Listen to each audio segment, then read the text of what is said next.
Oh moj bog, predsednica države. Laura. Zabava in druženje sta del mladosti, a vsake zabave je enkrat konec in takrat je potrebno poskrbeti za varno pot domov. No pa presenetimo dve mladi punci s predsedniško vožnjo. Dober večer. Jaz sem presenečen. Dober večer. Živijo, ena je Izabela, ena je Laura. Laura.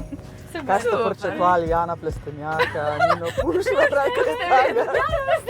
a njega sta pričakovali? Koga vidve pokličeta, kadar je bož, da ne bosta sami? Ponavadi starše, v bistvu se že vnaprej izmenimo, kdaj približno naj bi prišli.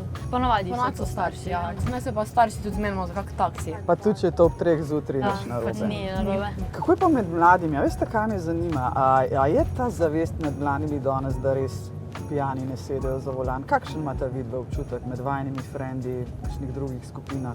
Dost mladi pa si ne upajo sedeti za volan, pač pod pijamah kola. Jaz mislim, da se imamo vseeno lahko fajn tudi, če smo pač 0-0. Kako so pa starši vama recimo razložili? A ste se doma kdaj o tem pogovarjali?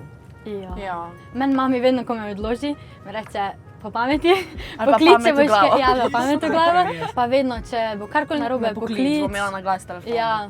Koga bi pa zdaj poklical, če bi ob 3 zjutraj prevoz? Zdaj pa ne sprašujete prave osebe, ker jaz sem pa varovana oseba 24 ur na dan in vozijo kamorkoli in kadarkoli. Ampak če pa ne bi bila predsednica,